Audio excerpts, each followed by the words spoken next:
Our company has recently become the subject of online attacks after a few individuals had a personal dispute with one of our affiliates. These extreme false allegations become more flagrant and embellished each time they are repeated on social media and have escalated to harassment against our team members. We will not tolerate attacks against our employees, affiliates, or customers and will be seeking legal recourse. We are exploring all of our legal avenues to address these attacks. So I'd like to preface this video by stating that I do not condone the harassment, targeting, or threatening of any individuals that might be mentioned here, or might be shown in any various screen caps or other material that might be a part of this video. Anyway, I'm making this video for all of those of you that either do not have the time, patience, or wherewithal to listen to me drone on and on about a given subject for hours on end, and for you to just take what information is contained herein and draw your own conclusions from there. Alright, so what is this pertaining to? This is pertaining to an individual by the name of Lucky Coyote, aka Blonde Foxy. Blonde Foxy is their more recent name, but they used to be known throughout the fandom as Lucky Coyote. Lucky Coyote runs the business Don't Hug Cacti. I don't believe that she's actually the owner, according to legal documents, but I'm just going to go ahead and say, for the purposes of this video, as well as the perception of the public, Don't Hug Cacti is pretty much, the baby of Lucky Coyote. As in, Don't Hug Cacti would not exist without her efforts being instrumental to their success, or downfall, whichever you prefer. Alright, so what happened? Lucky Coyote apparently over the course of about a 10-year period had been engaging with various individuals throughout the furry fandom, usually minors between the ages of 16 to 18, 18 obviously being the age at which most people are considered an adult, at least physically, but she had a repeated series of interactions with younger audiences, basically fans of her particular fursuit business and her work. Said individuals would share the common interests of being aspiring artists or aspiring fursuit makers and would receive a lot of encouragement and support from Lucky Coyote during their time together. However, this would often prove to be a ruse, in which case that over time the less pleasant aspects of Lucky Coyote would come out. At least all of this is being alleged by a Google Doc that basically encapsulates and collates all of the testimonies from a variety of different people that claim to have had close interactions and relations with Lucky Coyote. This particular Google Doc was disseminated on Twitter by the username of Cutens, and Cutens on February 4th, 2021 came under legal fire by the Mink Firm. The Mink Firm is a law firm that specializes in defamation and basically any cases in which defamation is a distinct possibility. They served a cease and desist letter to Cutens, and Cutens made a plea to the furry fandom at large for a sum of about $10,000 to cover legal fees so that she could defend herself in court and keep the material online. The furry fandom, being sympathetic to her cause, decided to capitulate, and they donated about $12,000, $2,000 more than she asked for in a span of less than 24 hours. Many people throughout the furry fandom expressed their support and willingness to support not only Cutens, but also the victims that were allegedly abused by Lucky Coyote. So, this happened over a relatively short span of time. However, the Google document appears to have come into existence sometime in 2020, I believe on September 2020. But again, I've only come to learn all of this as of February 4th, 2021. With regards to the people that actually written their own testimonies about their interactions with Lucky Coyote, most of the people that happened to offer a testimony chose to keep themselves anonymous. This is presumably to keep them protected from any repercussions by Lucky Coyote herself or her associates and supporters, but also from anybody that happened to pick her side. Some people have chosen not to keep themselves anonymous, showcasing their name and, establishing an identity for them in relation to all of the other victims. And there seems to be some evidence to support the fact that the testimonies offered by the victims were corroborated between them. They had some prior contact with one another in some cases. This isn't universal for everyone that offered a testimony. However, some would explain that they had been able to piece together Lucky Coyote's behavior and how problematic it truly was, and just the scale and sense of time that all of this had taken place.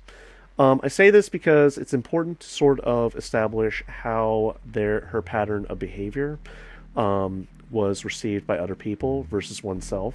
so it was good to have a comparison, I suppose.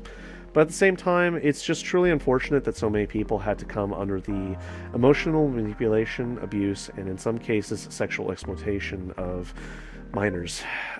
Because a lot of these people happen to be relatively young at the time of their interactions with Lucky Coyote. Again, these are all allegations. We don't have any substantial proof one way or the other. However, it remains for you to decide who is at fault and who is guilty here and who is perhaps not being entirely honest. It's entirely possible that both sides here are being somewhat dishonest with one another. However, the allegations that are listed in the testimonies are pretty damning for Lucky Coyote insofar as it establishes that not only was she hanging out with relatively young people at the time when she was well into her late 20s and early 30s, that she had been offering them things like drugs and alcohol at a fairly early age, as well as engaging in sexual behavior in some cases. However, I say all this because this is just the allegations that we are aware of. There are also allegations of zoophilia and animal abuse. She neglected a lot of animals that were in her care as pets.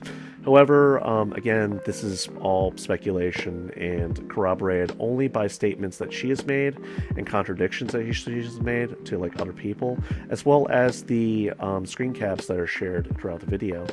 So we can draw from this that at the very least, Lucky Coyote hasn't been entirely honest. And for her to serve a cease and desist letter this late in the game, after the Google Docs document had been circulating throughout the furry fandom for a couple months now, ever since September 25th, 2020, it speaks to me that she has something to hide and at the very least is guilty of some of the allegations contained within the Google document. However, that's just my assessment of all this. My heart goes out to the victims. It's truly unfortunate when people have to be exploited and are enticed by people in a position of authority or relative popularity and are honestly, silenced for whatever reason, be it their own anxieties or perhaps the efforts by another individual trying to cover up their dark and dirty past. Honestly, all I can really say at this point is only time will tell.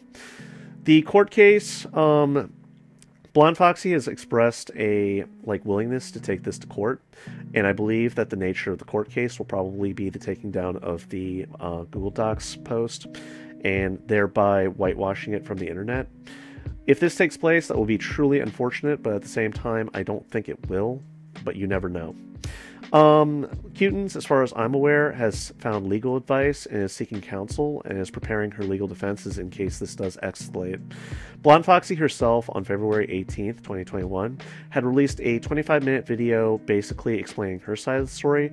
However, my issue with that is that most of the video was spent basically defending her business practices as well as correlating and trying to discredit various customers that had left negative reviews, but over email had said the complete opposite of what it said publicly, which is certainly a problem, but it seems to be more or less irrelevant to what most of the furry fandom is trying to determine or is basically agitated about. And that is that the personal interactions that she shared with a variety of different people over a 10 years period of time were basically left unaddressed. They were addressed very lightly. It was less than one sentence per allegation as far as child enticement or the enticement of minors, I should say, zoophilia, obviously sexual assault, child grooming, and so on. But again, where this all takes place and how this is all going to end really remains to be seen. Only time will tell.